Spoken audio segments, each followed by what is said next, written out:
You go out into Butcher's Bluff looking, you won't find him. He'll find you. There ain't nothing out in them woods except death. 28 people have gone missing up there in the last 20 years. No bodies have ever been found. There's a legend around here that there's something out there in those woods. These people believe there's some sort of madman out in those woods. This is the perfect class project. If there's a madman out there, then that sounds scary as hell. We're film students from Austin, and we're shooting a documentary about Butcher's Bluff. You really came all the way from Austin to chase a campfire story. Shit. The Grimley boy disappeared from the mental hospital same year that folks started going missing around here. Can you imagine if it's true? If that poor kid had to live out in the woods like some wild animal. The boy don't want you in his woods. Why the hell is it so hard for people to just leave him be? Hey, Hoggy! Come on out, you fat piece of bacon! You know, it's pretty fucking creepy out here at night, dude.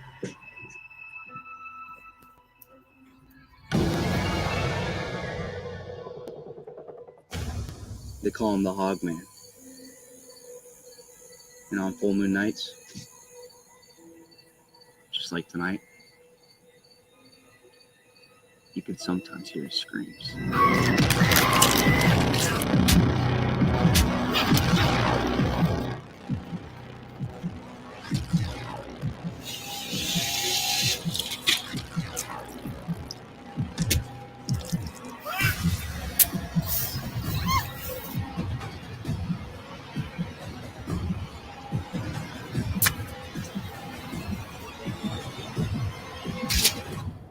Trust me.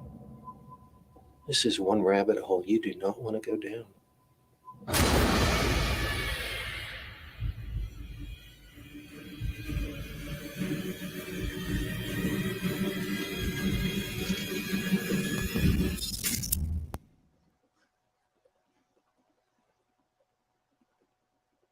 Ooh. All right, thick ass trailer. So tonight I am here live with a recent star in the movie, the Sawyer Massacre, playing the title. Well, one of the main characters, Rex, with a badass truck, I must say. And I heard about this. I heard about this amazing movie from a guy named Ryan Perry, who's in Doomsday's Krypt. You reach out, he's like, "You got to talk to this guy." I'm like, he was in the Sawyer Massacre. So please welcome tonight, Mr. Wiilam R. Instone. I said it right?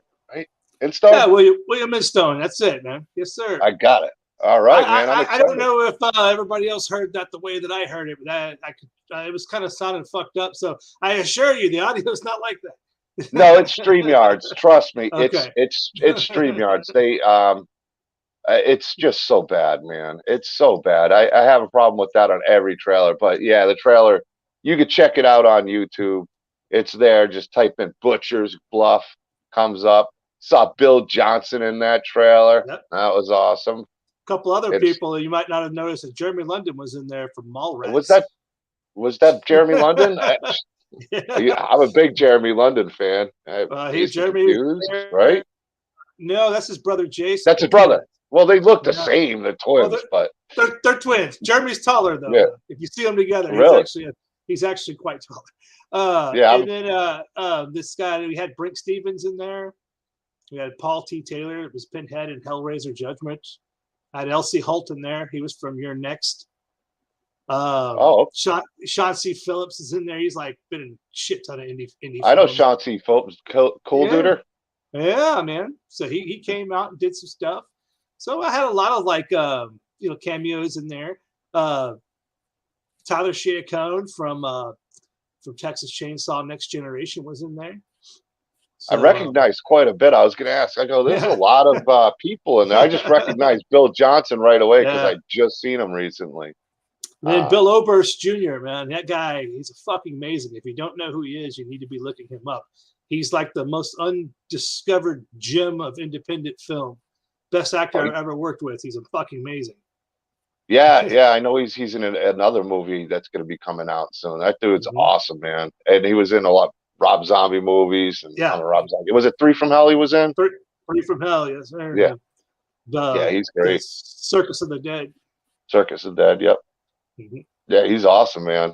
You got a stacked lineup in that cast there, man. Good for you. And like I said, Ryan got out of that movie and he's like, damn, man, you got to get that guy on. This movie is awesome. So I love hearing that, man. I love hearing that because, people can tell you to your face that something's good, but when it's what they say when you're not around, that's what actually is the truth. And to know that someone I barely know Ryan. I've met him a couple times. And for him to say that, that's awesome of him, man. Thank you, dude. Yeah, he's a big part of you coming on. That's for sure. Well, I wanted you to come on anyway, but to find out you're like this talented guy from the Sawyer Massacre has got his own movie in it, original film with the Hogman, the Hogman. And you know what? I told you I had a piece of art I wanted to show off. Let's do it. That my artist kind of busted out. Let me make sure I got it up here. Yeah, okay. So let me show this piece of art because we had to do it. My artist was like, man, that is so cool. I got to do something for it. We talked about it, and he was like, he came up with something. I think you can kind of like this. You might recognize it. Ah, nice. Yeah. Yeah, little black light action too. Oops, wrong one. That's the black light version, and then it's like that little Butcher's Bluff. He banged that out last night. He's like, he heard you were coming on. He wanted to make sure there was something cool to show you, and that we were supporting you. That's awesome, man. I dig it. Yeah, Mike, actually, the artist, introduced me to Ryan. That's how it's a small world. Yeah, so, it is, man. Awesome. And I figured you might like that. We wanted to debut it for you to show you. We thought that was cool. I love the black light cutouts. Man. Oh, hell yeah, man. Hell yeah. Oh yeah, I'm really excited. Butcher's Bluff. So you've had some early screenings for it. Test screenings, yes. Test screenings. When's the actual? Do you have an actual date set for release? How do you plan on releasing it? Is it? Well, I'm still fucking with audio. It's not horrible. I'm just, the thing is I wanted to make sure that audio is really important to me. I want to make sure that it sounds really good. And every time we do a screening, I find something else that needs to be fixed, so I'll go back in and have to fix that. So I'm blessed that I have that ability to do these test screenings. And spreading the word of the Hogman. Thank you. Appreciate that. As far as the release goes, we don't have an exact date. I will go ahead and tell the world I don't give a shit because I did submit it to South by Southwest, and we're kind of waiting till January to see if we got accepted or not. It has been screened 3 times by their judges, so I don't know if that's a good thing or a bad thing. I can't have a premiere. It can't be open to the public. It has to be a premiere, like world premiere, to get into South by Southwest. But we can do test screenings, and that's kind of what we've been doing. Plus, I want to make sure that it's, up to par. If we do get into South by Southwest, I want to make sure that it sounds good and looks good. And the image is fantastic. We've been screening it and seeing it on the big screen in 4K, and it looks really, really good. If I do say so myself, I might be a little biased, but hey. The word I got was it was pretty awesome, man. That it was fantastic. This dude is a horror fanatic, a Texas Chainsaw Massacre fanatic, and he was just raving about your movie, man. Yeah, so I love hearing that. Love hearing it. I wanted to make sure that we did something that the fans would like. Butcher's Bluff is basically a love letter to the 80s slasher films. I have a whole shitload of tropes, all the tropes that you would expect, and when I got Easter eggs, nods here and there to the classics, Texas Chainsaw, mostly Texas Chainsaw 2. We had Bill Johnson in there, but it doesn't, no surprise, he's my favorite Leatherface. Part 2 is my favorite Chainsaw movie. So this movie's kind of a mixture of Part 2 of Texas Chainsaw and Jason Lives. Jason Lives is my favorite Friday. That's So probably my favorite and first, or up there with my favorite. That and part 3, but yeah, C.J. Yeah. Graham's my favorite Jason. Him and yeah, Brooker. Mhm. Brooker, it's toss up. yeah. So I mean, CJ and Kane are always my favorites. I like what Kane did, but I will say, yeah, CJ was in the best movie. So I wanted to have those nods. We have a character that's their teacher is named Mr. Hooper. Yeah, Briggs Stevens' last name is Mrs. Carpenter. They're in Craven County. There's nods to Toby Hooper and John yeah. Carpenter nods. Made sure their names are in there. Yep. Yeah, West Craven County. We have little nods to Halloween, little nods to Chainsaw, nods to. There's almost a Blair Witch Project ad in there, even though it's not 80s and slasher, but it was a pioneering film. Because basically they're film school students and they're making a thesis film about this legend of the Hogman. Because there's these in this small town in Texas, there's 28 people have gone missing in 20 years, and all horror movies are made by bad decisions. So these dumb kids decide, let's go out and get our cameras and go poke the Hogman with the stick and see what happens. They don't like what happens to him. Well, I think I will. I might argue with you about that. Yeah. I'm always rooting for the slasher, man. Well, you'll it's like kind of a this, theme with me and my friends. We don't root for the people to survive. We root for their demise. So. Yep. 32 kills in this film. I ain't spoiling shit. 32 kills, all practical effects. It's completely 100% funded by Indiegogo. The 16 kills are in the opening credits, and they were Indiegogo backers. and I killed my co-writer too. I gave him a death too. I was like, it was kind of accidental. He jumped in, and his friend got COVID. We shot this during COVID. Oh boy. And his friend had bought the kill, and he was supposed to come down and do it. And we had already booked everything up and everything. And so he's like, you got the effects artist, you got the people here. I'll come down and I'll step in for him. Like, hey, fuck yeah, let's do it. So we ended up killing him, and now he loves it because he used to see himself get killed on screen. So that's the ultimate goal for anybody who wants to at least cameo into a horror movie, a slasher, is getting killed and getting that practical effects and some effects makeup put on in. Oh yeah, I can't imagine a better thing. The fans have loved it, man. I mean, the people who came out and paid to get killed, they really, I think, really enjoyed their experience of doing it because it's, they're fans and that they paid to be killed in the film. It's pretty awesome. That is cool, man. And I know how hard it is. Like for like say a Jason fan film or something that's not an original idea. It's harder to fund one of these original ideas right off the bat, but it seems like 32 kills and a lot of people wanted to get killed. You said 16 of them were people that backed the campaign. That's pretty awesome right there. I was blown away, man, because again, like you said, having an original idea and getting people to support you is fucking not an easy task, man. It took me 4 years. I went to conventions, Comic-Cons, horror cons. I handed out flyers. I wore the costume. I got people to see what the Hogman looked like. And that was the big thing, is people liked the character so much that they were able to say, okay, wait a minute, this is a cool looking character. I'm interested here. And I'm going to be completely honest. We did an Indiegogo to start with, and we failed miserably, man. I made I think $300 in a month. No one backed it at all. We didn't know what we were doing. There's actually a trick to Indiegogo, which I had. There's a technique to it. Yeah, I had to learn. But what happened was that okay, there's nothing to show them. Yeah, I showed them a little. I wore the costume, and we had this kind of campy video, pitch video. But I was like, fuck, we didn't make any money, And then the idea was, okay, well, we're gonna have to fund it on our own. And hey, what's up, Steve? So we basically had to make a fake trailer.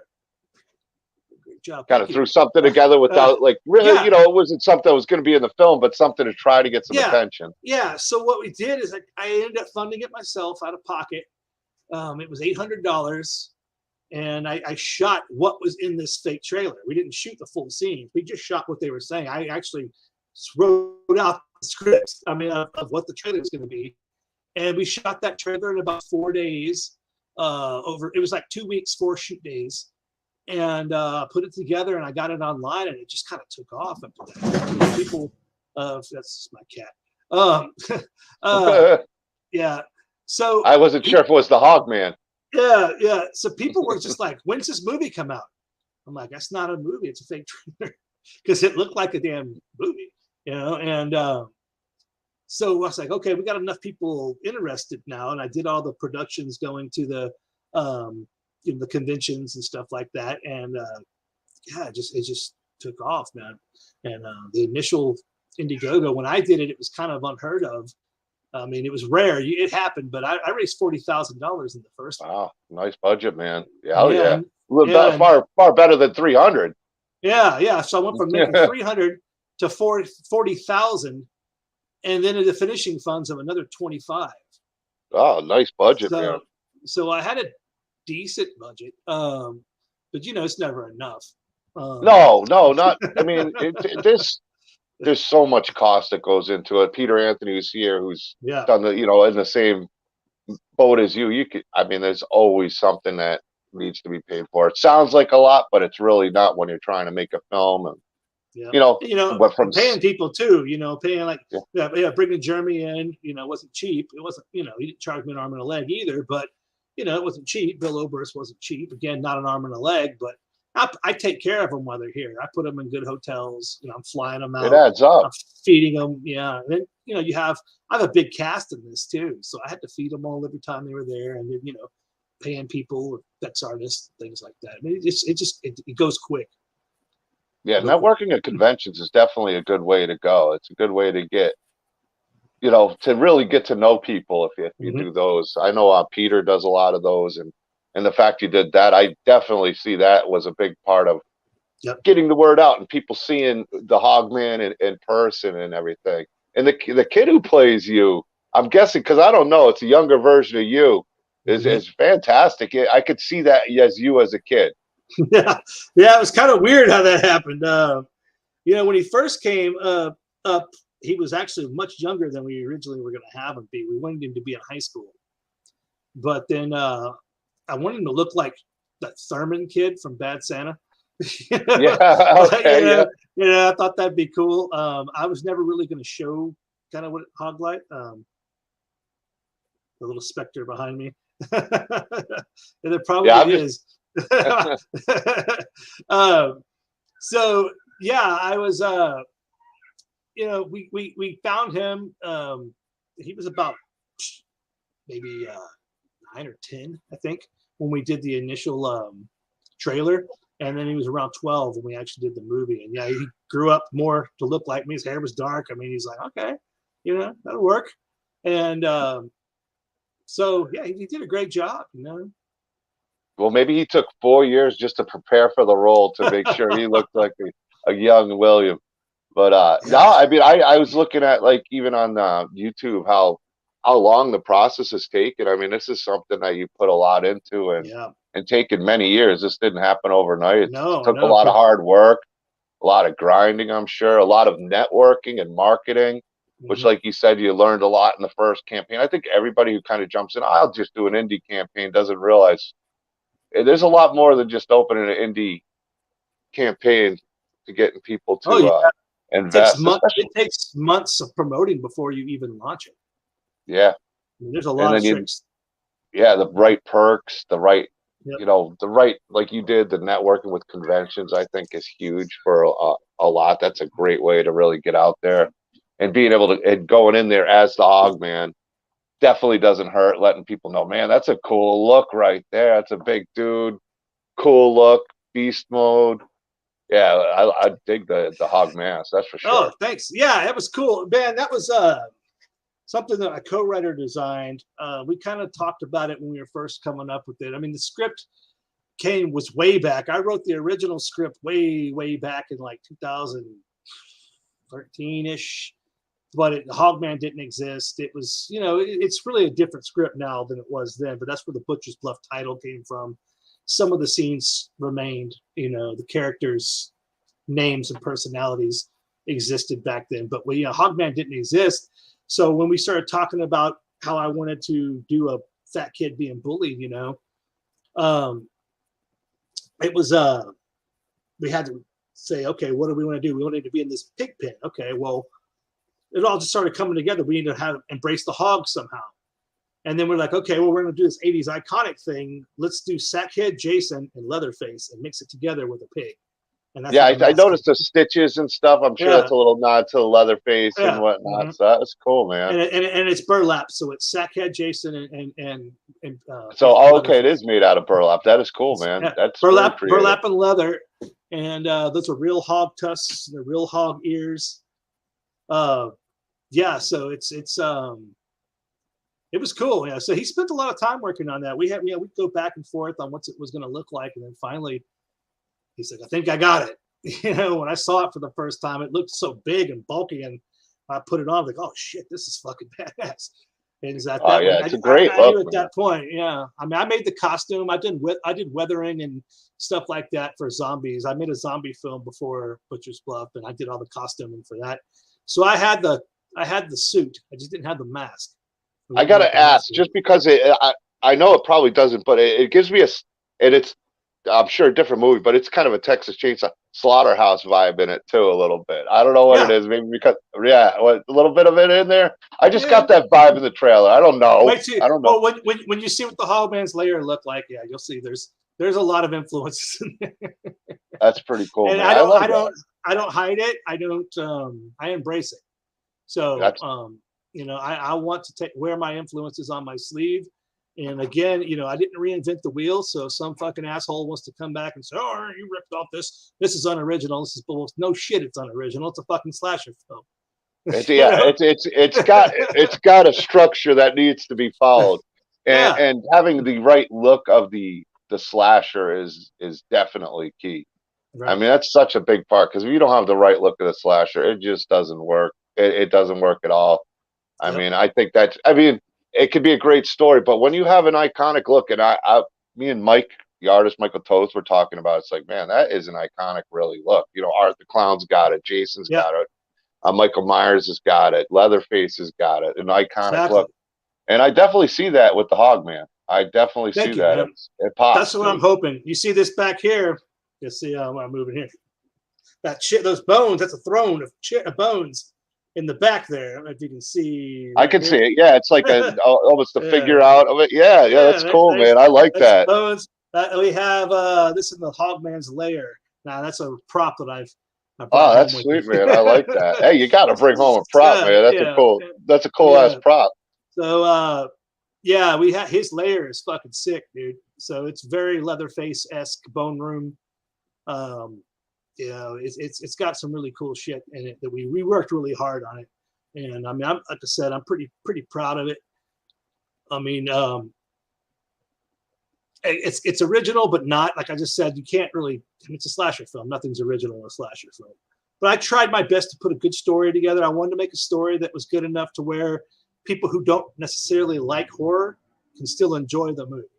So there's a story there. It's not just blood and guts. It's not just we're just like a slasher parody. It's a slasher movie, but it takes the points of slasher that makes great slashers great slashers. Hey, there's nothing wrong with being influenced by 80s slasher movies. That's what it's all about. That's what people want to see. Yeah. So to at least be like, hey, you know, hey, we like the burlap on Jason. Yeah. I do too. I mean, I think it's very underrated look for Jason. I think it's starting to get more appreciated now. I love part 2. I mean, again, it's in my top 3. Yeah. Oh, yeah. Part 2 is great. That's one of my favorites. I think part 2, part 3, and part 6 are my top 3. Yeah. In the series. And part 4, I know people are going to say, I don't know. Part 3 was great. I love Ted White as in part 4. That's up there. But I think part 2, I just loved the way it was. I loved the unmasking in that movie and the burlap. I loved part 3 just because. I have a character that's very heavily influenced by Shelley and Ted from the Friday films. You know, nice. There's a character named Bobby. So if you see him in the film, he ends up being my favorite character in the film. So he was a lot of fun. He was a lot of fun to write and to watch the actor Dakota bring him to life. I mean, it was pretty damn cool. And go ahead. I was gonna say, so how did I mean, I know you wrote this in 2013. Did you really kind of just write it as an idea? And at the time, were you acting at the time? Were you writing Yeah, scripts at the time? I've been acting for a long time. I've been writing scripts since I was like 18. I had the idea. I didn't write the original Butcher's Bluff. I didn't write for myself. I wrote it for somebody else. That's why it wasn't that good. The first script was not that good. I really didn't give a shit. I wrote it for someone else, and I said, okay, if I write this, I want to be the killer. And then the guy agreed to it. Then when he got the script, he's like, well, no, it's a conflict of interest to have the writer being an actor. And I was like, well, fuck you then. You can't have my script. I was going to give it to this filmmaker to make because he had like $100,000 to make a movie. So I told him you were just asking to be in it, right? Yeah. So I told him to fuck himself pretty much, and ended up shelving it because I showed it to my co-director in the film, who actually now his name's Matt Riffley. I showed him the script, and he actually told me it wasn't that good. He's like, I don't know. He goes, I can tell you didn't write this for yourself. You wrote it for somebody else. You would do better than this. And so I'm like, yeah, you're kind of right. And I shelved it. So when I got with Renfield and we started talking about, hey, Brian, Bobby was the shit. Yeah, he'd say he was he's the best character in the movie. So that's his favorite too. Oh, yeah. So basically, when I got with Renfield, we started talking about doing this 80s slasher thing, and we wanted to come up with the iconic killer. We started coming up with the original idea, and that's when the Hogman came in. And when we started coming up with the idea, what are we going to call this thing? And I said, hey, I got this title, Butcher's Bluff.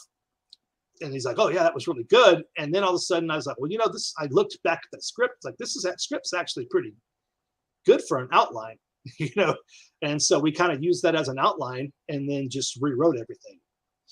So you already had a head start in 2013. So that's perfect, man. So in 2017, we started it, and it still took us over a year because we kept changing shit and changing it and writing it over again and changing this and changing that. It took a long time of us going back and forth. Like, what do you think of this? What do you think of that? And then no spoilers, but this one idea came up like last minute, like probably just a few weeks before we were going to start shooting. So I got this idea. And he's like, well, maybe it means this. And we're like, yeah. We started talking about, okay, yeah, it totally ties together. I'm going to write that. So we added it in like a week or two before we shot. How fun is it collaborating with people? And then you find the other person's as excited about the idea that you have and wants to put it together. I like to bounce off of people, get ideas. And it's cool because like once we start talking about things, these ideas just start popping out. Well, what if we do this? Well, what if we do that? Okay, yeah, this is happening. Thank you, man. Looking forward to it. So just for the record, it's just so people know, it's Butchers without the apostrophe. He's not a butcher. He's not the butcher. I think I even wrote it in there. Butchers what? Yeah. A lot of people call at least I got rid of the. It seems like everything's something. And I finally got Butcher's Bluff, but I added the apostrophe. A lot of people try to correct me. You're supposed to be an apostrophe in there. It's like, yeah, if there's an apostrophe, it changes the damn meaning of the fucking title. Yeah, well, the apostrophe got slashed. It got slaughtered. Take the apostrophe out. It's a place. It's not in a place of slaughter. It's not the Butcher's Bluff. So I will definitely. Actually, I don't think I really put it. I did put it in the title, but I got you on the title, William R. Instone in the Krypt, live in the Krypt. So I'll touch that up. I'll get rid of that apostrophe. We have a joke that once this thing gets distributed, they're probably going to change the fucking name anyway. Oh, it's easier with the apostrophe. No. Well, no. I mean, did you almost change it to the Hogman or anything, or was it always like the Butcher's Bluff? I could see where. I always liked the Butcher's Bluff title. I did too. And so we never had the idea of changing it. Okay. Because once I brought up that old script and we were like, yeah, this is a fucking cool name. Let's go with that. Yeah, you just were like, all right, let's talk some Butcher's Bluff and let's get the script rolling even more. We had no title when we first started coming up with the idea, when we were coming up with the original idea with the Hogman. Like we had I think we did. Actually, I do think it was called Hogman. Just for a working title when we first came up with the character, and basically we only had really, before I ended up pulling my script out and we go using it as a blueprint. I think we had all the bullying, like we knew he was going to be in the hog pen, and all this. There was all this bullying that was happening to this child, and he was going to come back and kill his bullies, and then there was going to be things that happened after that. So we knew that was going to happen, and we spent months just coming up with that. So it was a very long process, and I think one of the main reasons, now I remember it, one of the main reasons we came off of that was because I didn't want to work with a bunch of kids, man. Like we were writing shit that took place in a high school, and we had a cafeteria scene and school hallway scenes and all this. I was like, dude, you know how hard this is going to be to shoot? And I mean, it's hard enough to do that on like a Hollywood scale where you have a lot to choose from, but on a smaller one, you do that, it could have broken the movie too. So we were going to start with it in real time, happening, all the shit happening, then fast forward to modern time. It's like, let's just do all that shit in a flashback, Yeah, I think you went the right route. I mean, I haven't seen the movie yet, but I mean, I agree with that kind of thing. You don't want to go, and you want to build up the characters, but you want to do it to get to, I'm sure, to the plot. You don't want the whole thing to be a backstory to lead to the next movie and get the. No, that was it already was running long. I had to cut so many damn scenes out. So there might be an extended version, a director's cut. Oh, for sure. Although it's really. I have a lot. It is a it's a director's cut because I edited it.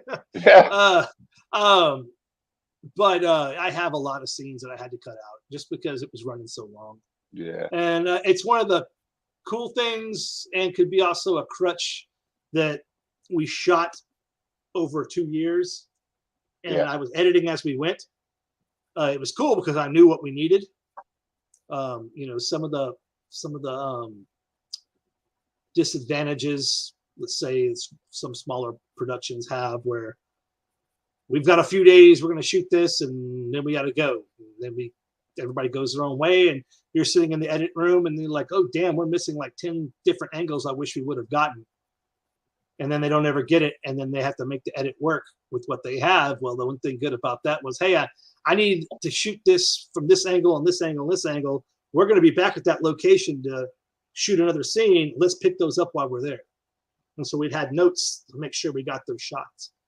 And so that's why the edit of the film is, as good as it is, because we were able to go get those shots and make sure I had all the coverage that we needed. Plus having two cameras helps. I can believe that. And you're so ambitious too. You're already, I was looking it up right now. You were telling me you got another film in the works that's going to be a campaign also. Caught in My Eye. Caught in My Eye, yes. That was a film I did a short for. It was probably around 2011-ish. Me and the guy who plays the killer in that. I'm actually not really acting in that one. I'm just directing it. I might have a cameo, but we shot that thing with just the two of us for about $300, and it was a lot of fun. But I mean, the actress we have, I hate to talk negatively of the dead because she died a couple of years ago of cancer, but she really did screw our movie up by acting wasn't her first priority. She was just really pretty, and we wanted her in the film, and she came out, and it just seems like every time we were trying to shoot, she had something else going on and could never get there.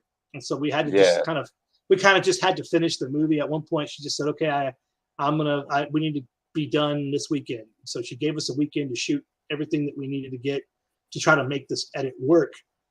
And it was a long, short film. It was 40 minutes long, so it was not long enough to be a feature, but too damn long to be a short. So I didn't really do anything with it. I did a couple of film festivals, and it was all right, but it was just missing so much, and it got shelved. And then just recently, I was at a Danzig concert with the guy that played the killer, and we hadn't hung out in a while. We were talking. He's like, "Man, we should redo Caught in My Eye." I'm like, yeah, but it's missing something. We were sitting there talking, and we came up with this idea, and I was like, wait a minute, this light bulb came off. Like, what if we did something like From Dusk Till Dawn, where it starts off as one thing, and then it turns into something else in the last half? And so Yeah, basically, Dust Till Dawn was such a great movie for that. Like, who would? I mean, if you watch the first half of the movie, you're like, well, it's just a vampire movie. It's boom. Gets that strip joint and yeah. So it's kind of like that. It starts off as a serial killer movie, and I'll show you. We'll have this guy right here. Let's see, where's he at? This is Goldilocks. That's great. Yeah, he's heavily influenced by let's see. Jigsaw. No, Jigsaw and David Bowie. BTK. Oh, BTK. Bad Torture Killer. He's the real killer. He wore a mask similar to this in a blonde wig, and so that's basically who he's heavily influenced by BTK, and he's called the Goldilocks Killer. And basically, he has mommy issues, and he kills blonde women. That's how he gets his hair, huh? Yeah, he does. He cuts their hairs and keeps like trophies. He has a whole shrine full of things. He a little maniac in it. Yeah, a little bit. A little bit. You don't scalp them. He just cuts big chunks of their hair off. But it's kind of like that. Yeah, a little. Very sexual deviant. He's on steroids and methamphetamines, so he's all fucked up. And basically, so we have this crazy. This is the fucked up part: is we have this crazy killer that we established in the beginning, and then towards the end, he's going to kill this girl that he's been following. And as he's ready to kill, there's a home invasion of 6 guys in ex-presidents' masks that come to the house because there's $5 million in the house that she's house sitting that they know about. It's a nice little twist, not a twist, but it goes from. Yeah. I like that kind of storytelling. I do. I always find those type of movies, not just Dusk Till Dawn. There's a few like that where I really enjoy that. Like it was the movie where it felt like, oh my god, what's the movie that they do that in? It feels like it's a spring break, and I can't think of it off the top of my head. I don't know anything like that. Oh my god. There's one where it comes to spring break, and at the end, it just becomes like they just get tortured the whole time. And it's like, I watched the first, I cannot think of the movie. It's a popular movie, or it was kind of in the early 2000s, but it had that vibe. Like, you think it was a totally different movie. It's like, this isn't a horror movie. And boom. Yeah. It was a horror movie. But see, basically now we have these 5 guys who are despicable, who are kidnapped the girl, taking her hostage. And where's the money? Hostage. That's the name of it, I think. Hostage is the name of the movie. I'm thinking Hostel. Hostel. Yeah. Hostel. Well, this is like, now we have to cheer. It's almost like Dexter Morgan in a way. You have this despicable serial killer, but comes the anti-hero. Yeah. Because all of a sudden he's taking out these guys that are at this fucking house brutally, and one by one. It's insane. It's a crazy story. I like that. It sounds like you're gonna feel guilty no matter who you're rooting for. You walk away like, how am I cheering for this sick bastard? Yeah. I've signed Bill Oberst Jr. to come on as he's from Butcher's Bluff. He'll be in as being one of our main villains. So that's going to be a lot of fun. Yeah, he's getting busy. I mean, between now with you, and he's working on another project that a friend of mine's working on, and what is it? Oh my god, the Dark Place. So I think he's in that one too. No, I'm not sure. He's in a lot of stuff, man. he's just fantastic. I watched some of his like promotion trailers. I don't know if you've had him do any for you, but man, that guy is awesome. Like you said, we talked about that. He's a talent. Right. He's a talent, man.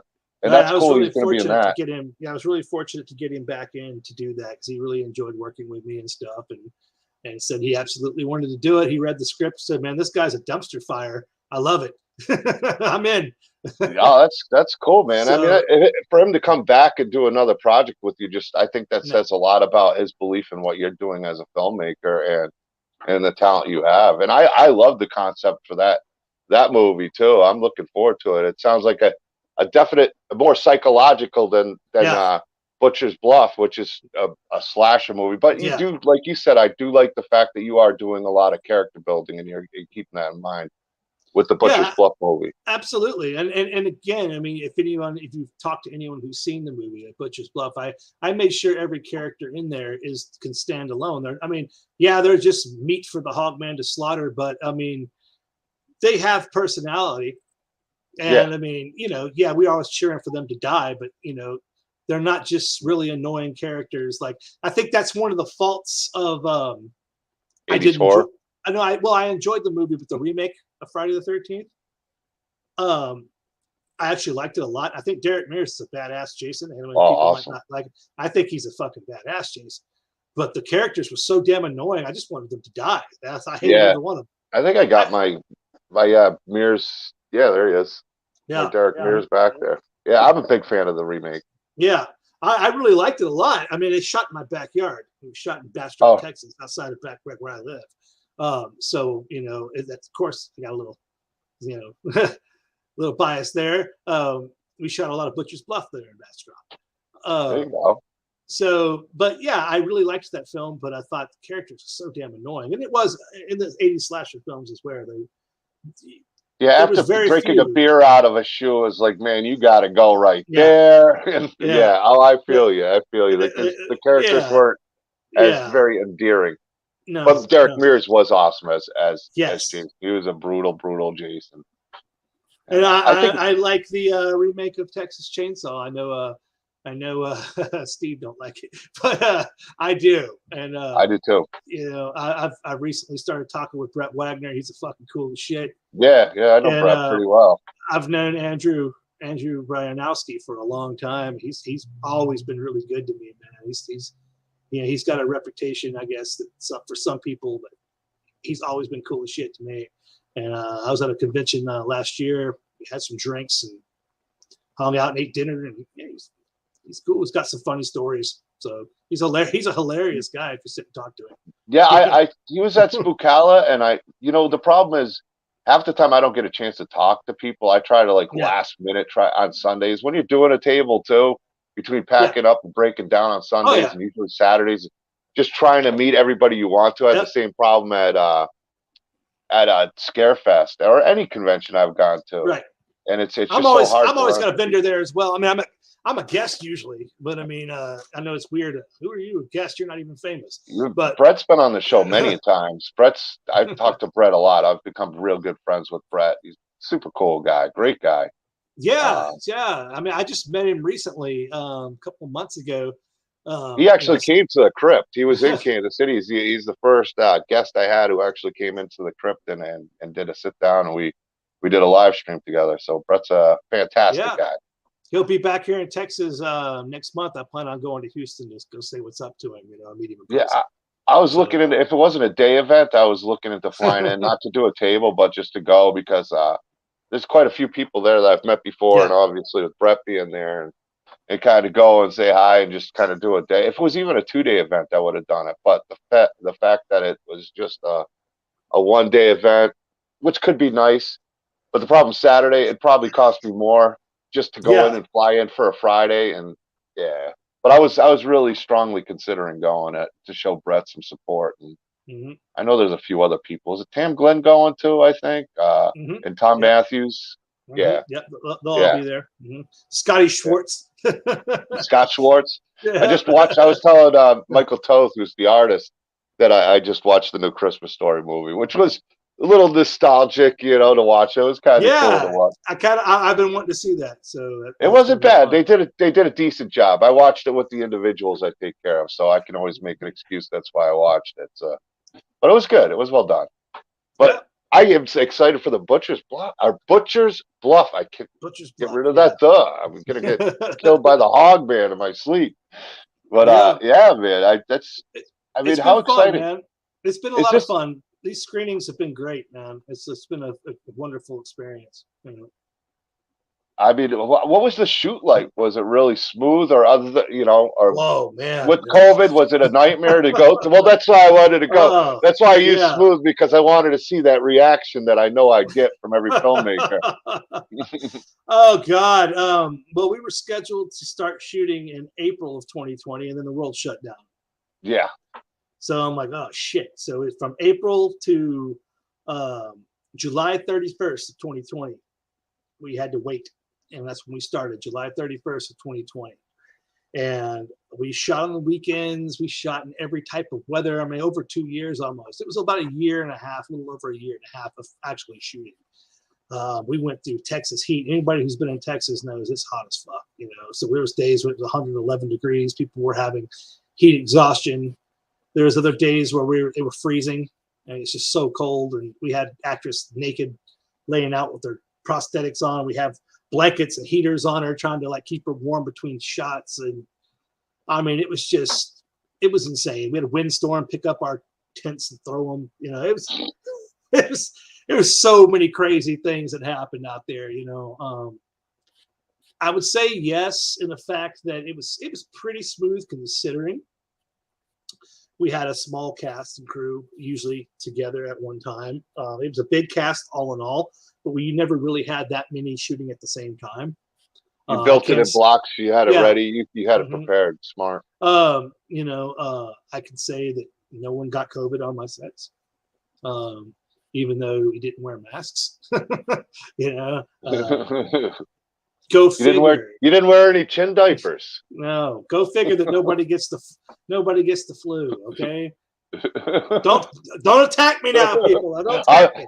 I'm just saying, I've been exposed about 25 times. I work in a bar. I've never had the shit, so I think I'm immune. So, but that's lucky me. I always say knock on wood too. I've gone to a bunch of conventions and been lucky, and I've been around some people who unfortunately caught it. So Yep. I mean, I don't want to go there. I'm going to get off that topic right now. But yes. But it was, I don't know what you're talking about. We're going to edit that out. It was fun though. We had a good time. We that was one thing I can say. We had a river house that we rented, and the actors had a blast. I mean, we stayed there at the house, and they were just like little kids again. Playing around and just having fun and laughing. And I'm glad that they had that fun experience, because a lot of these actors, it was their first film they ever made, and they've gone on and done stuff since, but it was the first time ever being on film. And I tried to make it as good of an experience as I could have, make it fun. I like my sets to be as fun as possible. And it seems like everybody did have that when we were filming. I mean, there was really never any drama or anything like that. It was, had a good team. Yeah, had the right people around you. Very, very small, but dedicated crew. I mean, I had people that drove 2 hours every time we filmed. They drive 2 hours to come work. I mean, Texas is a big state, man. So I'm sure you had an amazing team working on Butcher's Bluff. What were your roles on it? Writing? With the co-writer, directing, acting, obviously. Co-directed. When I was not on screen, I was directing, but when I was like a hog man, I kind of worked out the scenes, but then I had a co-director to kind of make sure that shit was going good. Yeah. When I'm on screen, I can't really do it when I'm I'm in character, but we worked out the scenes beforehand, and we got this. And he was also having to run, your vision. He was having to run a camera at the same time too. So we had 2 cameras, and we didn't. He was having to be our B cam, sometimes A cam, because we didn't have the. Nobody gets one job in an indie film. No, he had to do that. You better be good at other things. You better either be a nurse or something else that can contribute. We did costume design, set design, catering, editing, casting. Location scouting, a producer. Publicist. I mean, and practical effects. Obviously you can't talk about it. Oh, you did the special practical effects on it? No, I did some of them. Our effects artist did get COVID quite a bit. She actually got it twice working on other productions. Other people. Not And yours. yeah, so she got sick a few times and then was down. Like it hit her pretty bad. And so I had to sit up and do some of the effects on those days when she was sick. Well, that's cool. At least you were ready to get your hands dirty, whatever needed to be done. I mean, that's strive right there. No, it's Yeah, making fun, sure man. you know everything. Oh yeah, man. I wish I had that kind of talent. Mr. Merlot is back. I know he's real proud of you too. He praised the hell out of you when he was on the show, and I definitely did too. Thank as you, your man. portrayal as Rex, and that added to the fact that Ryan's like this. You got to check out Butcher's Bluff. This guy, you got to get William Instone on. I'm here like, okay, that name sounds so familiar. It clicks because I'm bad with names and keeping them where they were, you know. And then it's like, oh, yeah. There's Rex. All right, yeah. And that was a fun role, man. You know, I'd never done a fan film before or anything like that, and I was a last minute cast, and been pretty open about I'm definitely not what he wanted to look as far as looks goes. He said he was supposed to be skinny and tall. I'm definitely not that. I'm a tall, big guy. Yeah, yeah. And kind of intimidating looking instead of being sleazy and creepy. But I did my best to do. I had a lot of fun. I was lucky enough that when we talked, he gave me a little bit of freedom to improv, which is important for me because honestly, I can't memorize lines worth of shit. So, any directors out there, if you're hitting me up to be in your movie, just understand that I don't memorize lines good. So I'm gonna improv it. That's just how it is. I'm sorry. As long as you know what the subject is, you'll improv it a little William Instone style. I will fuck it up if you try to make me do it by the fucking. Well, I know. I remember because Steve's been a really great friend of mine. I'm talking to him, and I know, like even before the movie came out, when you stepped in, how excited he was, and us talking, and what a great job, and he really came through to help him out on. Yeah. What was it? Not an easy shoot for somebody coming from Canada to go there and do it, and as you were saying, you never know what's going to happen on set. It never goes smooth. You gotta, you get you make lemonade out of situations, and you make it work the best you can. You get the right people around. I felt really bad for him, man. It was a terrible time of the year because it was incredibly cold, man. It was very, very cold. And Robert? Yeah. Oh, yeah. Mm-hmm. So instead, you got the Wish version of Jack Black, the bastard child of Jack Black and the Undertaker. That's me. Yeah, you do have a Jack Black kind of look. Do you get out there with the guitar and start singing some different Jack Black tunes? Yeah. And man, what a talented musician that guy is. My son sent me something about him the other day. But yeah, I definitely see a little Jack Black Undertaker going there. Yeah. And he's saying, how about the weather? Oh yeah, I was saying that, the weather when we were filming that movie, god damn. Our first day, that was one of the coldest days of March I've been lived in Texas my whole life. And that first day was like, oh God. And you can't really tell on screen that when we're at the gas station scene. I mean, I guess by now with all the people who've seen it on YouTube, there's no spoilers over. You should have seen it by now. yeah, you're good. You're good to talk about it. So there's the gas station scene with Drayton. Yeah, we're freezing our fucking balls off. We were so fucking cold during that scene, and we did that all in one day. Every scene you saw in the gas station's all in one day. So those kids are out there. We're all out there with short sleeves, and it's supposed to be like warm shit. We're all freezing. We're freezing to fucking death, and it was so cold. And then it rained the next day. So his second day of production got fucking canceled, and I'm just like, oh man, this poor guy.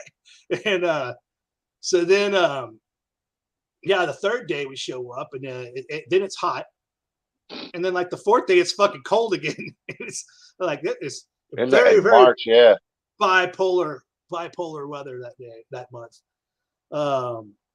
So yeah. But it's one thing I'll say. Everybody in that production pulled together. They got the shit done, and it's a feature film shot in 9 days. I mean, that's that's something That's I've said impressive on, feat. I've said on other podcasts before I couldn't do it. Well, I mean, I really got to. You stood out for me in the film. You and your truck. That truck was badass. It's fun to drive, man. I bet, man. I bet. And the one thing I even said to Steve is I don't understand, man. If a gas station, that's all I got is beef jerky, man. I'm eating something down the road. What? You're gonna eat beef jerky and like it? We ain't following this creepy guy down. No, what are you crazy? Yep. Yeah. Again, that was I was trying to like. I remember when we were getting ready for that scene, I was just like, I wanted to play it creepy, but I wanted to be charming at the same time. So I was trying to think like, okay, I want to be a used car salesman. So I did get that vibe. Yeah, so I want to be a used car salesman, but this just a little creepiness in there. A little slimy, a little business, the car salesman slime in there. Like there's something. This guy's up to something here. Yeah, but just to have just enough of a friendly enough smile to be like, okay, maybe they would listen to him. So again, it was. And he had high praise, like I said, Steve, for you, man. I mean, I know just from talking to him how much respect he has for you as an actor and what you do. And thanks, man. I appreciate all that, and I really appreciate all the praise. I was kind of blown away with all the people that that have said that in the comments and all the reviews. Being called a standout character. That's always something you love to hear as an actor. That you did a good job, and because I mean that's all you can do when you go there is do your best and hope that people will like it. And again, that's one thing cool about this film being on YouTube for free. So many people have seen it, and it was and to get so many people say, Rex stands out. I really dig Rex. He's cool. Like, all right.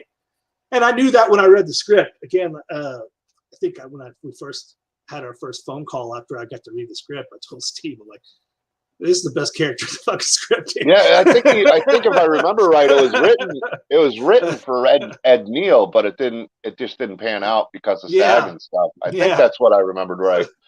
I think that's what I was told. And I think you killed it. I think your part. I don't want to say, it stood out with your performance, and it wasn't a lot of screen time, but what you did, you definitely owned the scenes. I was really impressed with you. You really took control and owned it.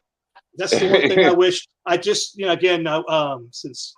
Go watch the fucker at this point. You should have seen it already. Yeah. I wish I could have killed somebody. I mean, that's all I was like.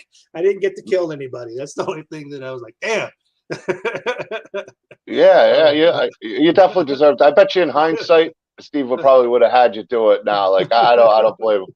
But hey, it sounds like you'll be very busy in Butcher's Bluff anyway. Oh yeah. I got my You'll make up for it in what, 32 times? You said? They're fun, man. They're a lot of fun doing kill scenes. I mean, practical effects is always it's always a challenge because you have to reset and then you have to shoot it again. And then if you didn't get it, you have to reset, clean everything up. You have to have backup clothes like the wardrobe. You have to have 2 or 3 wardrobes. So it's always you want to try to get it on that first take, but man, it's so rare that you ever do. Yeah. And you have to be careful where you shoot the scenes because again, we're working with all gallons of blood. And you want to make sure it can't look different in one edit to the other where it's just it's got to flow. Or how fans are too. They notice every little thing. So so it was a blast. I loved it working with the special effects and the practical effects. But again, if we could have done CGI, it'd be a lot cheaper. Not cheaper, but easier. But I mean, who wants that shit? I want the real stuff. You can tell, what's on the screen, and you can see it when it's an effect. It just that's practical, and it's just there's something about that. This can't be matched by CGI. So, it sounds like you went through a lot of blood though, and Butcher's Bluff, and a lot of outfits in it. a lot of blood.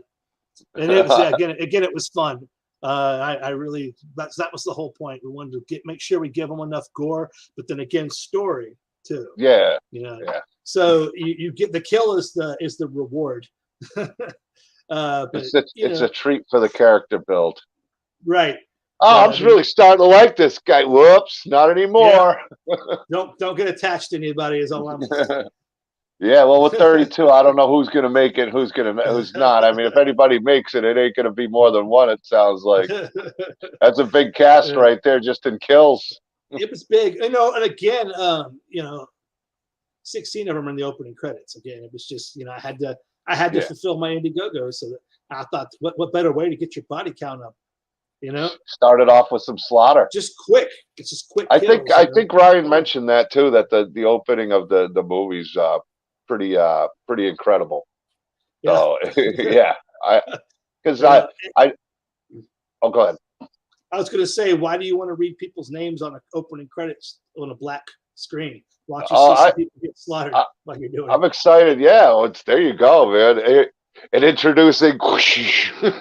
Yeah, that's cool. We have I did a post scene too. This is a post credit scene as well. There's post credits, so don't. Yes, don't leave. If you ever see it, make sure you don't leave.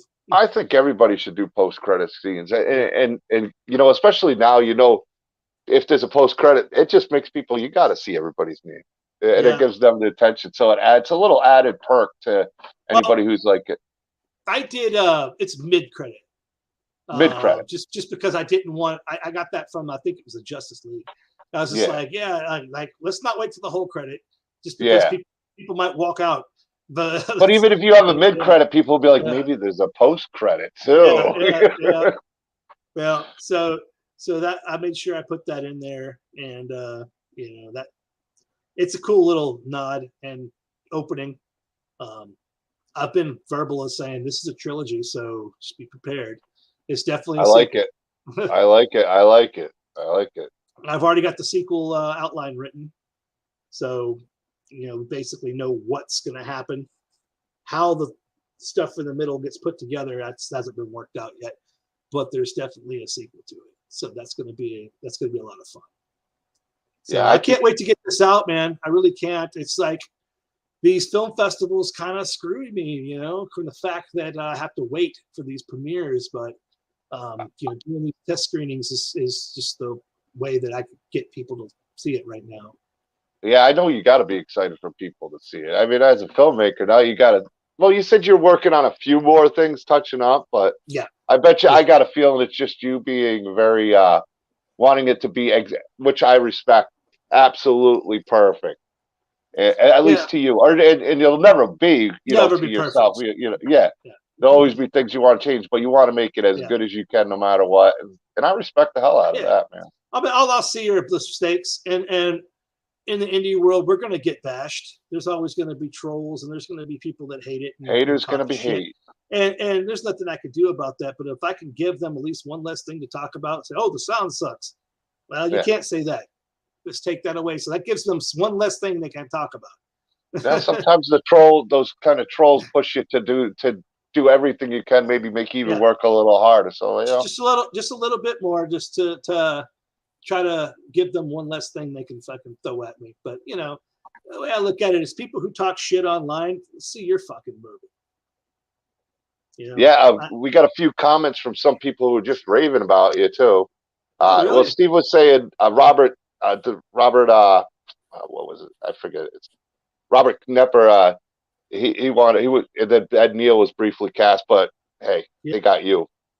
And that's what he said. Who cares? We had Will. And I think it ultimately worked out perfect. I mean, like I said, a lot of people have said what a standout character you were. And he's saying a big cast, and then he did that too, but not that many. I'm guessing the kill perk. 16 kills, and then Nooper, Motion Pictures, our good friend over there, totally loved your performance. The Sawyer Massacre, it was a bone-chilling performance. So thank you so much. Thank you. Big praise there. And then Ryan Perry again, who was a huge Butcher's Bluff fan. He's just loving this movie. Waited 5 years to see the movie. Hope I don't have to wait that long to buy it. No, you won't be that long. We're gonna do something in 2023 for sure. I'm just trying to get distribution, but one of the problems is that there's so many asshole distribution companies out there that really want to fuck over the independent filmmaker and screw us out of money. And I'm not going to sign this shit over to some company that's going to rip me off. I mean, like I said, I had a very dedicated crew, and most of them worked for deferred payments, which means they didn't get paid, and they're not going to get paid until I sell this thing. And so I have to, for that thing alone, I have to try to get something to make sure that I can pay them. I did have one outside investor that put a little bit of money in, and I want to make sure he gets paid back, because he wants to invest in the sequel. He flew in from Ohio for the first screening he ever did. That was the very first screening that was in October, just to see it, because he believed in it, and he just found me on Indiegogo. He didn't know me, took a chance. And sometimes that's what it takes. Yeah. So again, I don't want to fall victim to any of those predator distribution companies. So I'm being very selective. Protect your product. I'm not putting a digital copy out. A lot of people were pissed off at me for saying, "Oh, if I don't buy physical media, I'm not going to buy physical media. You have to do a digital download." Well, sorry, dude, I'm not doing it. Inevitably, some asshole's going to steal the thing and put it online on a streaming site for free. I'm not going to make it easy for them. I don't blame you. Yeah, you're going to have to get the disc and rip it and do it yourself. I'm not going to make it easy by putting a digital print out for people to download. Fuck that. No, I'm not doing it. I don't blame you. I don't blame you. Are you against, like, say, a Tubi down the road or Amazon Prime type deal? Okay, you're more like just like a digital download for the campaign and stuff like that. Yeah, for campaign people. Like my very first campaign, I didn't set up the perks for the first campaign I did, and digital download was one of the perks, and they're not getting it. I'm sending them a DVD. That's what you're getting. Yeah. Well, at least you're making up for it, even on top of that. You're going to get better than that. You're going to get better. Exactly. You can rip it yourself. You can rip it yourself and make it a digital, but you're not going to get. I'm not giving a digital copy. I'm not putting it out, and that's just not. I'm not going to do that because. I won't say his name, but there's a friend of mine who's a filmmaker who got so screwed over with his film getting leaked online. It had over 300,000 downloads. He didn't see a dime off of it. Damn. Before you got to protect your before your he got distribution. 300,000 downloads, and he hasn't seen a dime of that. So that's insane. And that's I just can't do that, especially to a lot of these indie filmmakers. That's what that's a lot of money, even at $1 a piece for 300,000. Yep. Yeah. So and that's a lot of money he lost. It makes me sick.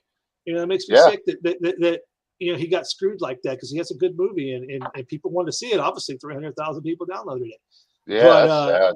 But he got screwed over, man, and that's not cool. And I don't want to be that guy. I'm glad you're protecting your property and you have that in mind. And it seems like you've got all the corners kind of covered and you're doing it your way. And I respect that. You're not being influenced by anything else and outside, and you don't care. I mean, you want people to be able to see this, but until everything's right and it's the right way to put it out there, you'd rather wait to get it put out there the right way than rush and put it out the wrong way and screw yourself, not only yourself, but everybody else involved who put a lot of heart and soul to it. Like you said, you're an investor. Well, I do have another idea, though. I might possibly release it on Laserdisc. Okay. Yeah, it's true. Michael Toth always has good ideas. He's an artist. I'm going to. I was thinking about maybe touring it a little bit, like a punk rock metal band. used to do. We used to go around and you play your shows. You go your places city to city. So.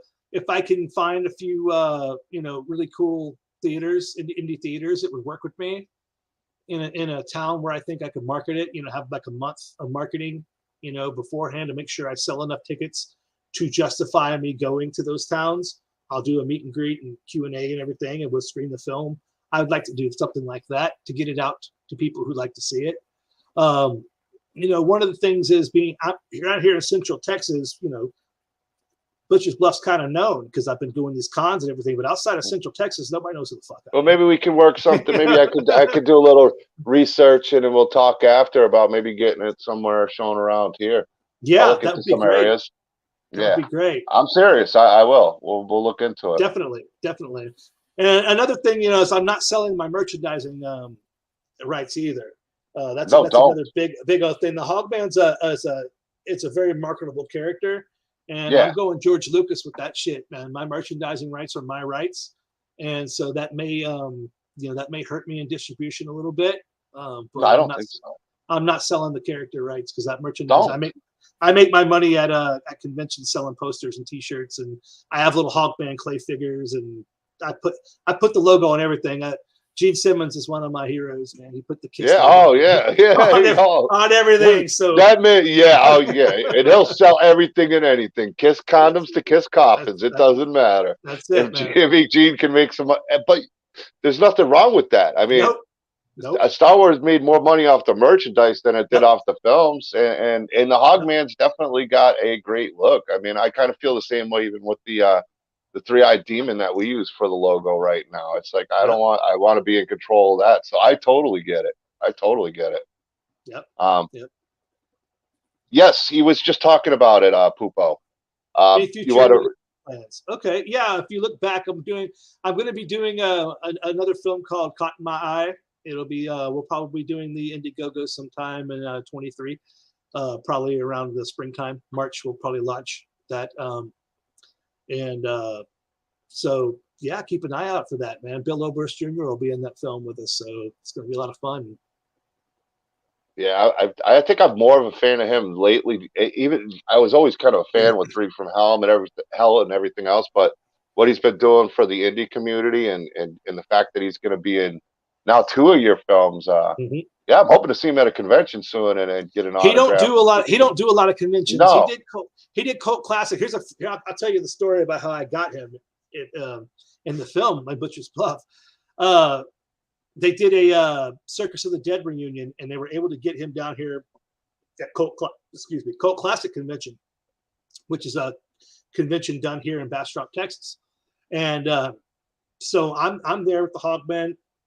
I have the suit on. I'm selling stuff all weekend, and Bill's across from me. And I don't usually talk to other people, on Friday and Saturday. I'm busy, but on Sunday, when it slows down a little bit, I go around and I talk to the people I wanted to meet. And I really liked Circus of the Dead, and I loved his performance in there. So I made it my way over to his table to talk to him. And he's just like, what is that you're doing over there? I told him, and he's like, man, that really looks cool. You've been busy all weekend. You got you have long lines, and I'd like to work with you sometime. He gave me his card. It had his actual cell phone number on it. And he goes, and at that point I was fully cast. And he's like, but if you have anything you think I could fit, I like to play sinister characters, give me a call. It's like, all right, yeah, cool. So then, again, COVID hit, because that was before COVID. COVID hit, and then Bill Johnson was supposed to play the character that Bill Oberst ended up playing. With COVID and everything, Bill was like, okay, I got a heart condition. I can't mess around with this big of a role in this and that, whatever. So I'm like, okay, damn, we got to recast somebody, and I've just lost my Leatherface. But of course, he told me he would play a smaller role, but I mean, which he does do in there. He has a really cool role. So anyway, I contacted Bill Moseley. I said, well, let me see if I can get Moseley. Nope, not SAG. Can't do it. So then I contacted, at the same time, I contacted Robert Englund. Well, they asked for a script. I sent them the script. And they came back saying, this Robert liked the part, but it's not SAG, so he can't do it. Like, shit, okay, well, why didn't you just tell me that in the first place? So I'm racking my brains like, well, shit, who am I going to get? And then I was going through my desk one day, and I saw Bill Oberst's card, and the character was supposed to be much older. And kind of, I guess, in the situation that, like I was in the Sawyer Massacre, last minute, you just change your vision of what the character's supposed to look like. And I called Bill Oberst up, and I was like, hey, man, I can change this character up, but would you be interested in doing it? You're younger than the part that I wanted it to be. I have to change one important thing in the story, but it's not going to make or break. Would you want to do it? He said, well, send me a script, because I definitely liked your idea, so I want to do it. I'm telling you yes. He told me yes before even reading the script. Wow, that's he's cool, like, man. he's like, I want to do it. He's like, and I could tell by your trailer. I was playing the fake trailer at the time, and the response I had and everything at the table. So he said, yeah, before he even read the script. Well, then he read the script, came back, goes, I definitely want to do it. I love it. I love it. This is my agent's number, so I talked business, and boom, he was in. And like I was said, I can't see anybody else being that character, Jed. I mean, Yeah. I love Bill Johnson, but nobody could be in now. Now, once a happy once accident almost, huh? Yeah, once you see him in those roles and an actor pulls it off like that, yeah, you can't see anybody else doing it. So. Yeah, he seems like a great guy, man. And it's like I said, I've watched some of his promos and little clips that he does. That dude is a talented man. I mean, that dude can do some characters and pull it off. I can't wait to see him in your movie. I can't. Oh wait man, to see him he's so intense. I mean, that's there's been a few people that's like, man, that guy he was outshining everybody in the film because he was so intense. Like, yeah, he is intense. Yeah. He's a method actor too. So like, he even told people that, hey, I'm not being rude because I'm having to. I'm not Bill. I'm this guy right now. I'm having to stay in this dark mindset. Yeah. So I'll come get the fuck away from me. Get the fuck away from me. I'm in character. Yeah, he'd be off in the back like gritting his fists and doing all this shit, like just getting himself pumped up for the role. And it's like, oh, dude, it was awesome to watch. Well, how much did you? I mean, like working with, Bill Johnson and Bill Oberst. I mean, how much did you learn just being on set with these guys as a filmmaker? I'll tell you this, man. When I first, Johnson was one of the first people. He was in my fake trailer, so he's been with me since the beginning. I wrote the part for him, so he was always there, and he gave me just a crash course on how to act in a mask as a silent character. Well, that's a good guy to tell you. Yeah, one of the things he told me is he goes, "You got to sell with your eyes. Show the eyes," and so we did. We dominantly the right eye, because Jason in the sack had only one eye. I think he had the left eye, but we show mostly my right eye. Or no, it is the left eye. Yeah, we show mostly my left eye because we have one hole in the mask is bigger than the other one. So just some of the things he would tell me about selling with your body language. Oh, thank you, Aaron. Yeah, I said amazing job in the Sawyer Massacre. Yeah, I didn't mean to cut you off. I know you're like me. As soon as you see something you want it, it's like I don't want to do that to you. It will distract me. I want to make sure I thank anybody who compliments me. I'm like that too. Yeah. So Bill was just he talked to me for a long time about, making sure you can sell with your body. If you don't have a voice, you have to use what other things you have. So there's actually parts in the film where, I'm like a beaten dog almost, and there's just, I would put myself, when I'm doing a kill scene, I hate that other person. I hate the person that I'm killing in the film. And you see the hate in my eyes. And because I'm really visualizing killing. Intense, yeah. Like when I have a hold of them, I'm thinking about, I'm going to kill you, and it's like, and it's just the look in the eyes, just, you get this just intense stare in your eyes, and you just like, you can get the eyeballs even shaking a little bit. So you and Bill Oberst were in your own area, just clenching your fists half the time, getting ready to stay in character, huh? What's that? Once that pig head came on? Yeah, and once the mask goes on, it's like a switch turns on. And so it was intense. And I trained really fucking hard to be the Hogman too, because I'll tell you this, another thing about that is that when we did the very first Indiegogo that I told you kind of failed, it failed bad. I was doing some mock kills in there. They were kind of lampooning, kind of comedic kills, but we were having to do take after take after take, and I was getting winded, and I was actually having to pick these people up over and over, and I was getting tired. Yeah. So I'm like, shit, I got to start training. So I trained for over a year. I got hella strong over that year. So I did all my own stunts, and everything you see when I'm picking people up off the ground, I'm really picking them up. Yeah. And I really started hitting the weights hard, and I trained. And I took this shit very seriously, like a Hollywood actor. that has to get in shape to be thankfully I didn't have to be ripped or muscular, you know. Yeah, I just but had to get really strong, you know. it is something. It's almost I want to compare it to say a pro wrestler or something where Yeah. people don't realize how much conditioning and strength you have to play these parts and effectively that you're in a mask in 105-degree weather in Texas. You're gonna have heat exhaustion if you don't prepare yourself for it. So you know, I had to be out there sweating and being sure I could handle being hot.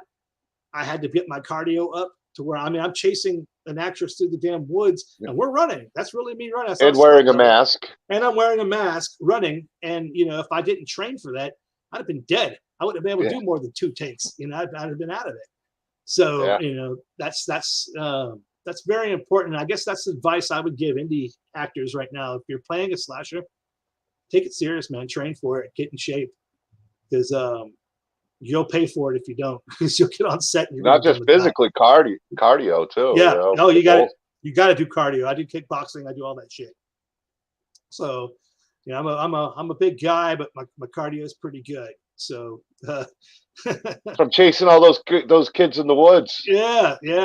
So, getting back to the other question there, you know, you said work. You know what I learned again from Bill Johnson and from Bill Oberst again is just, you know, Bill Oberst was a very big influence on my Rex character.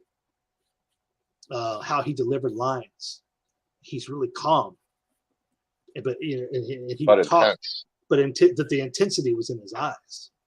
So like when I'm playing in the Sawyer Massacre, I don't really ever raise my voice that much. I kind of talk with more, well, I hear y'all from San Angelo. You know, it's kind of like mellow like that, you know, but with purpose. Sinister. It's a sinister thing. Yeah, it's very friendly but sinister at the same time. And I got a lot of that from Bill Oberst, you know, just studying how he delivers lines and shit. So yeah, I can say people that are giving me props for that. You know, I think watching Bill Oberst's performances with me and how he performed really inspired me to become better as an actor and take on some of his mannerisms that I could, to my best of my abilities. I'm not at his level, you know. Well, I mean, it sounds like at least you're really learning from the best right there. You know, I mean, he's got some experience to him, and he's, you know, I definitely would recommend. So it's not a bad one. I would recommend any indie filmmaker that's watching that wants to cast somebody who's going to take your film to the next level as far as performance go and bring out the best in your other actors. It's Bill Oberst. I hire him now. Don't even think about it. Just hire him. Just do it. Yeah, because seriously, do it. He brought out, like, again, the performances that my other actors, like I said, this is their first film, and then just the performance of just being with on the same scene with him was just, it really did. It made them do that much better, you know. And I hope that I was able to do that when I was in the Sawyer Massacre. I was more seasoned than probably most of the actors that they were young, and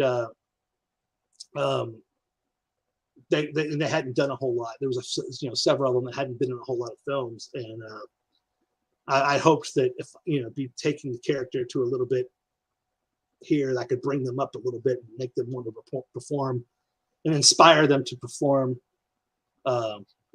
Just a little bit more than maybe they would have had I not been there. You know. I'm impressed, man. I am impressed with everything that's going on for you, dude. I can't tell you how excited I am for Butcher's Bluff, especially after, like I said, what Ryan said, now sitting down and talking to you. I could probably sit and talk to you for another 3 hours, just horror in general. I swear to God. It's fun, Like I said, I like talking horror, and of course, we all like to promote our stuff.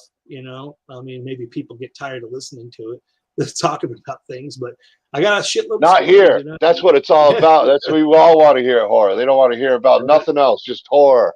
That's good. So, I love it. That's fun. But dude, I'm so happy for you. Best of luck with Butcher's Bluff.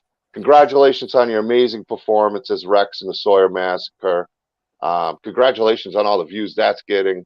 I think Butcher's Bluff, I think, is going to be amazing once you get that release and all that other fun stuff that I'm sure you just love doing, trying to get all those contracts situated and stuff. Yeah. But I think you're doing it the right way. Thank you, and all the people that have writing those kind comments, on the Sawyer Massacre pages. I do appreciate that. I do read them. I don't really respond to a lot of them because I don't really know what to say other than thank you, and I feel like that's kind of a cheap way of, I can't really express what I'm feeling on that, but it means a lot. It really does, because like I said, I've been typecast in most of my shit, and I don't really get to play the fun characters I like to play, and I finally got to play one there. So yeah, again, thank you for all those kind words that people have said. And yeah, well, I hope you'll feel the same way about the Hogman when you see him. Yeah. People want Hogman figures already. I got them. Actually, I have clay figures. So text me if you want one. Yeah, I mean, we might have to get one. I might have to do a review of one. And I'm excited to see this. I mean, I'm so excited to see Butcher's Bluff and this new indie project you got coming up. I need to know about it. Make sure we support it here at Doomsday's Krypt. I do want to talk to you about. I do have a Facebook thing for both of them. Let me just do a shameless plug.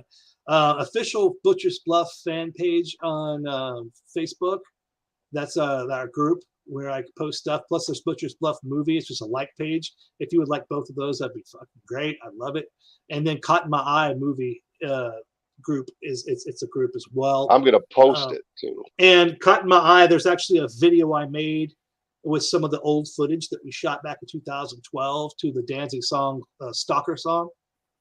And it's been getting a lot of positive feedback on that. This video is fucking cool. I just made this fan video with footage from my film with Danzig's music. So you can watch that on there. If you can follow us there on Facebook. I'm on there every day. I'm easy to find. If you're an indie director and you want to get a guy like me in your film, contact me. As I said, I'm not good at memorizing lines too well. I'll improv it though. Watch my performance on the Sawyer Massacre. Plug for that. Go watch it. It's free. No reason not to go see it. And you like what I do, contact me, man. I'll travel. I'll do whatever. I could see it, man. I know a lot of people come and watch, like Peter Anthony, and I'm sure the big swag Brett Wagner will be watching this, especially since you talked to him. Brett's always coming by.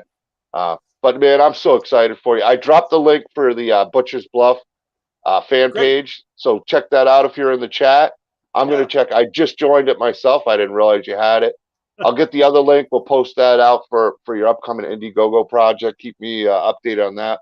We'll definitely help you over here at Doomsday's Krypt to getting that shared out. And also, I will look into getting the Butcher's Bluff.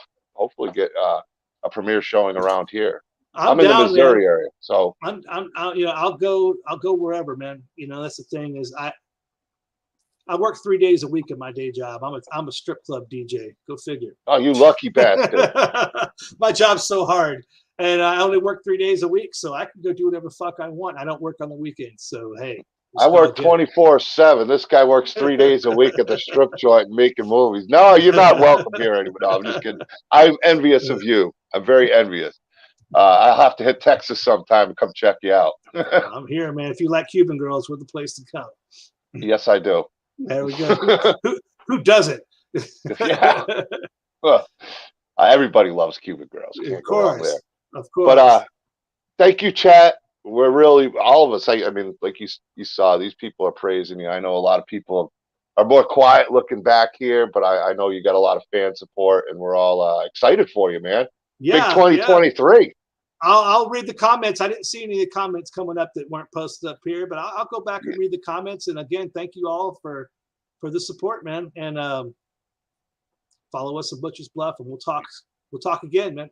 Yeah, we'll definitely bring you back on. Definitely want you to come back on again and update us on everything. So peace out, everybody. Take care. Tomorrow night, I may or may not have an interview. I might have to reschedule it. I'm not sure yet. That's why I haven't really posted it up yet. But we'll have something going on this week and this weekend. Last weekend I was all booked up. Now I'm kind of like, with Christmas coming, I'm not sure what to do yet. I know people got plans, but We will be busy. I'll do a live stream. Thanks again, William. Thanks again, chat. We'll see you soon. Peace out. All right.